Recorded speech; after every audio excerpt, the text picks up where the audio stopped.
For generations, the path to a secure life followed a single, rigid playbook. Your parents and teachers promised that getting into college and earning a degree would lead to non-negotiable security. You followed the crowd, expecting the system to work as it always had. At a surface level, the data suggests the system is functioning. India's current overall unemployment rate sits at a seemingly positive 3.2%. But looking closely at college graduates, that number spikes to 13%. In this country, you're roughly 4 times more likely to be unemployed with a degree. Even more jarring is the data for those who never attended college. Their unemployment rate is nearly 0. This creates a statistical paradox. The more time and capital you invest in the traditional education system, the higher the likelihood that you will remain jobless. If you feel like the promise of security has been broken, you are right. You followed the path you were told was mandatory, and now you are facing a market that doesn't seem to value that effort. We spoke with over 100 recruiters to perform a clinical analysis of why the degree lost its proxy power. We are not suggesting you drop out, but we are going to show you exactly how the hiring game has changed. The modern job market penalizes reliance on outdated proxies for competence.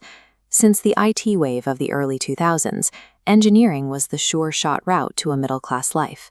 Families invested 4 years of effort and significant capital into B.Tech degrees, expecting a predictable return. To understand why that return has vanished, we have to look at the disconnect between academic input and market reality. In engineering, the supply far outstrips demand. The country is producing graduates at a volume the IT industry cannot absorb. This surplus allows companies to keep entry-level salaries stagnant. Many engineers are entering the market at 3.5 lakh rupees a year. Many graduates now choose to remain unemployed rather than accept these offers. They know that starting at a low base means fighting for small percentage increments for years, making it difficult to ever reach a high-earning bracket. The MBA has suffered a similar devaluation. It was once a premium differentiator that signaled advanced skills in finance, marketing, or operations. However, the explosion of distance and online programs with 0 barriers to entry turned the degree into a commodity. Graduates from Tier 2 and Tier 3 colleges frequently land in low-level sales roles, selling credit cards or insurance door-to-door, which is a far cry from the corporate management roles they expected. Scarcity creates value in the job market. When a qualification becomes mass-produced, it loses its ability to command a premium. The same devaluation is hitting general bachelor's degrees, BCom, BSc, and BA programs. Most of these programs rely on curricula that are often 15 years old, focusing on theory that has little relevance to modern business.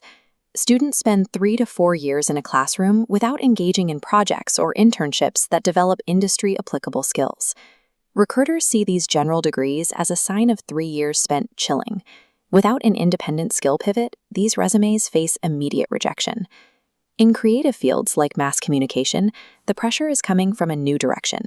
Artificial intelligence is rapidly disrupting fields that rely on base-level content creation, research, and design. Entry-level candidates are now in direct competition with AI tools that can execute research and basic writing for free.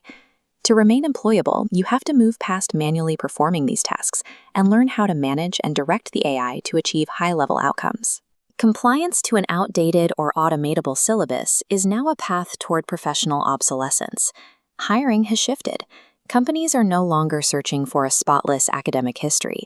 They are searching for proof that you can contribute on your first day. You need to audit your current efforts on an impact scale.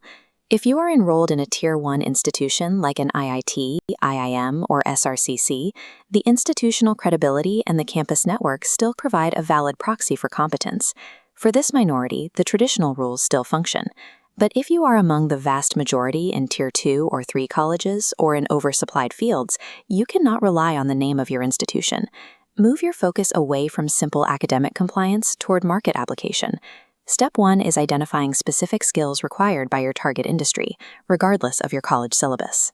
Use targeted short-term certifications like AWS, Google Cloud, or Azure to prove you understand modern industry infrastructure.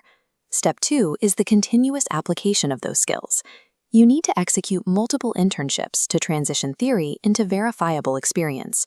This is what tells a recruiter you have actually done the work. In the modern economy, a portfolio of applied skills has replaced the degree as the primary currency for your career.